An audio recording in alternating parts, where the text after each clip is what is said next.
موجود ہے۔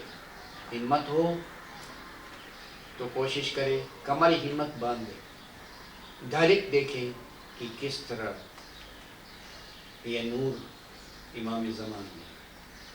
برجان من نور امام زمان بتا، برجان من نور امام زمان بتا،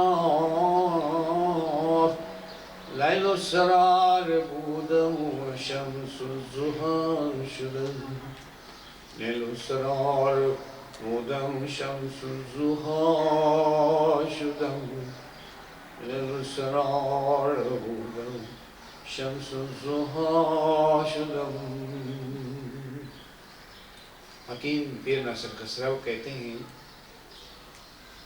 کہ جب زمانے کے امام کا نور میری ہستی میں، میری روح میں طلوع ہو گیا تو اس وقت میں روز روشن کی طرح منور ہو گیا۔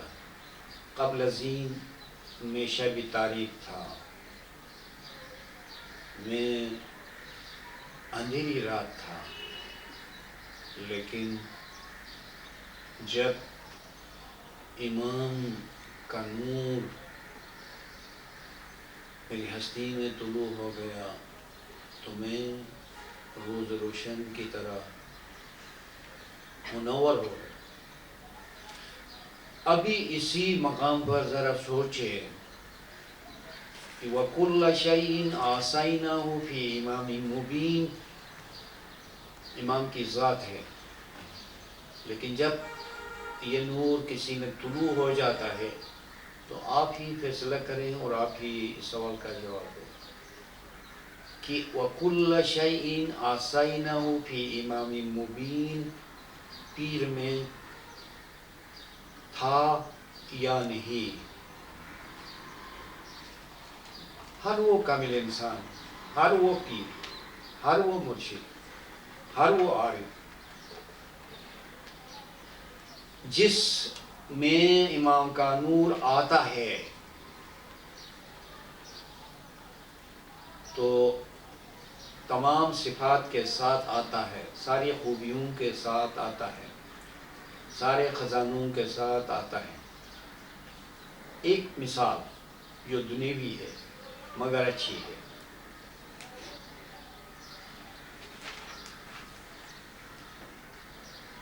آپ کے گھر میں کوئی بادشاہ آیا، مرضی سے آیا، خوشی سے آیا، دوستی سے آیا،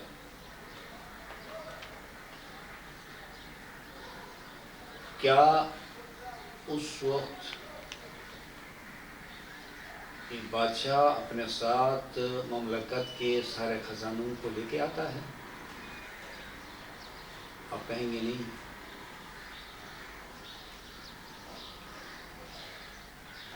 اس کا جواب نفی میں بھی ہے اور اس بات میں بھی ہے، اگرچہ سارے خزانے لے کے نہیں آتا ہے لیکن تمام تر اختیارات کو لے کے آتا ہے۔ گویا ایک مثال میں ایک طرح سے تمام مملکت کے اختیارات کو، کلیدوں کو، چابیوں کو، خزانوں کو، تمام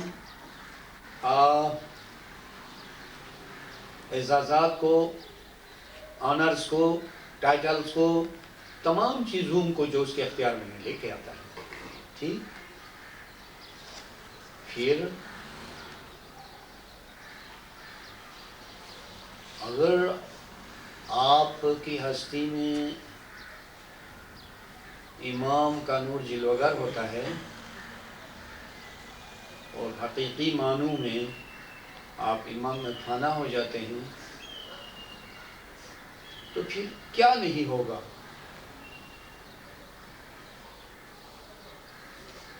کون سی چیز آپ کی ہستی سے باہر رہے گی؟ بتائیں۔ امام آپ کا ہو گیا۔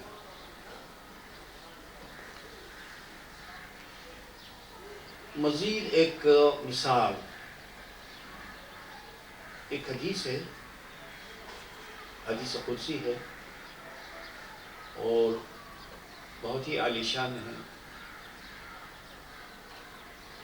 وہ اس طرح سے ہے کہ خدا فرماتا ہے جو مجھ سے محبت کرتا ہے اور میرا عاشق ہوتا ہے، میں اپنی عزت برتری یا کسی بھی وجہ سے اس کو قتل کرتا ہوں،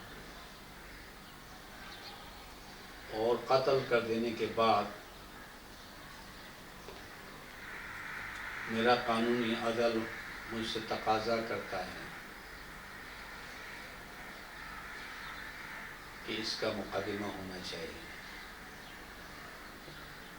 اور مقدمہ ہو جاتا ہے، اور مثال کے طور پر خدا ہار جاتا ہے، وہ خود اپنے آپ کو ہراتا ہے اور اپنے مقتول کو، عاشق کو جتاتا ہے، فتح دیتا ہے، اور پھر خون بہا ایک لفظ ہے، خون بہا فارسی میں قیمت کو کہتے ہیں، عربی میں اس کو دیت کہتے ہیں، دال زیر ایتے، دیت،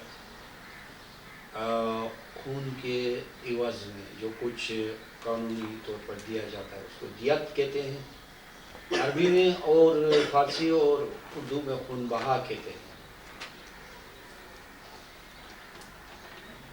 تو خدا کہتا ہے کہ میں اس کی دیت بن جاتا ہوں یا اس کا خون بہا ہو جاتا ہوں، یعنی اس کے خون کے عوض میں جو کچھ دینا چاہیے وہ سرمایہ میں خود بنتا ہوں. خدا اس مثال میں خاموش مال بن گیا، ملکیت بن گیا، جواہرات بن گیا، قیمتی اشیاء بن گیا. حالانکہ خدا کے دوسرے اسماء ایسے نہیں ہیں، کہیں وہ مالک مختار ہے، کہیں قہار ہے، کہیں جبار ہے، کہیں رحیم بھی ہے، رحمان بھی ہے، بہت سے ناموں کے ساتھ ہے. لیکن جب معرفت کی مثال آتی ہے تو وہ خود کو ایک خاموش اور مخفی خزانہ قرار دیتا ہے. اس کا اشارہ یہ ہے کہ جو بھی اس خزانے کو حاصل کرے گا تو وہ خزانہ اس کو کچھ نہیں کہے گا بلکہ اس کی ملکیت ہو جائے گا.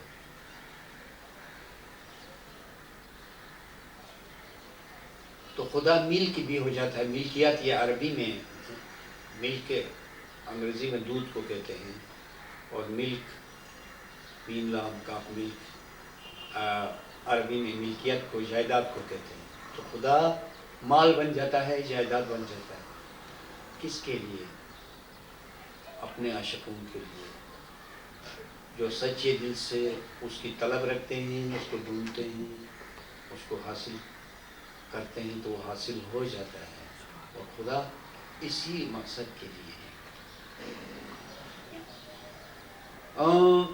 ان تعلیمات سے بہت بلندی پر حضرت مولانا امام سلطان محمد شاہ صلوات اللہ علیہ نے آپ کو تعلیمات دی ہے، بہت عالی قدر، گران بہا. آپ امام کے عاشق ہیں تو ان تمام ارشادات کو سینے سے لگا کے رکھیں. آپ میں سے کس کس نے بارہا ان ارشادات کو پڑھا یہ مجھے معلوم نہیں ہے.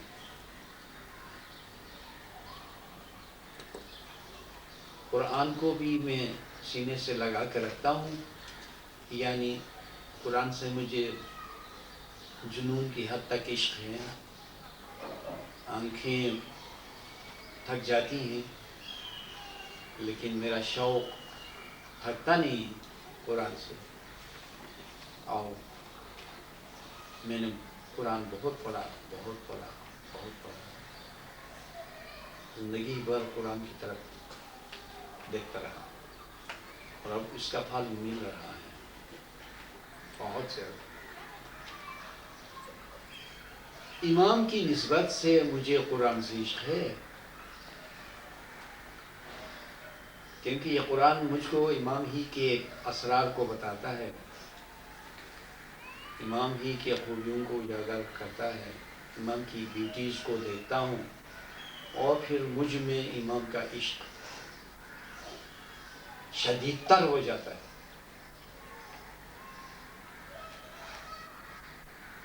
یہ ہیں اسرار معرفت۔ لیکن نہ بھولیے گا کہ عالم علوی میں جہاں نور محمدی قلم ہے وہاں